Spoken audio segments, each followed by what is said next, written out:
ولی کی دشمنی اللہ سے دشمنی قرار پائی کہ اب اس کا میرے ساتھ اعلان جنگ ہے، تو اب پھر ہمارے لیے ضروری ہو گیا کہ ولی کو پہچانے کہ ولی ہے کون، کہیں ہم اس کی مخالفت نہ کر بیٹھیں اور ہم اللہ جل شانہ کے قہر و غضب کا شکار نہ ہو جائیں۔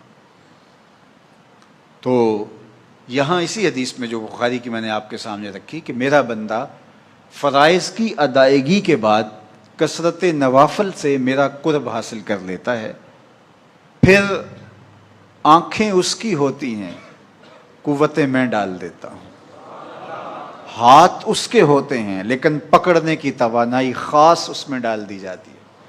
فَكُنْتُ سَمْعَهُ الَّذِي يَسْمَعُ بِهِ، کان اس کے ہوتے ہیں لیکن وہ میری اس دی ہوئی خاص قوت سے سنتا ہے۔ ہاتھ اس کے ہوتے ہیں لیکن پکڑائی کی قوت خاص طور کے اوپر میں اس میں ڈال دے۔ پاؤں اس کے ہوتے ہیں لیکن وہ میری عطا کردہ خاص قوت سے چلتا ہے۔ آصف بن برخیہ آنے واحد کے اندر تخت بلقیس لے آیا کہ نہ لے آیا؟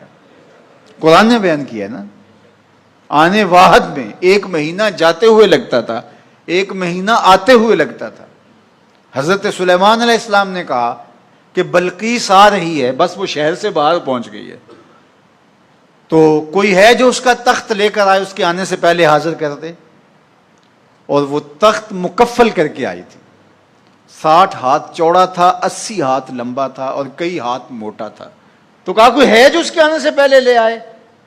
قال عفریت من الجن، ایک جن کھڑا ہو گیا، کہا حضور میں لے آتا ہوں۔ کب لاؤ گے؟ کہا کہ مجلس برخاست ہونے سے پہلے پہلے تخت آ جائے گا۔ بڑی بات تھی، لیکن سلیمان نے کہا نہیں، مجھے اس سے بھی پہلے چاہیے۔ کیا شان ہے، پیغمبر تھے، کہا مجھے اس سے بھی پہلے چاہیے۔ تو پھر کیا ہوا؟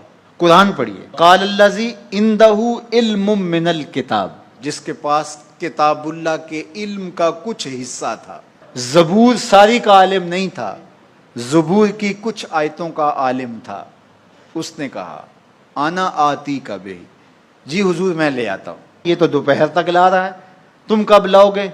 کہا قبل ان یرتد الیک طرفک، آپ آنکھ بعد میں جھپکیں گے، تخت پہلے پڑا ہوگا۔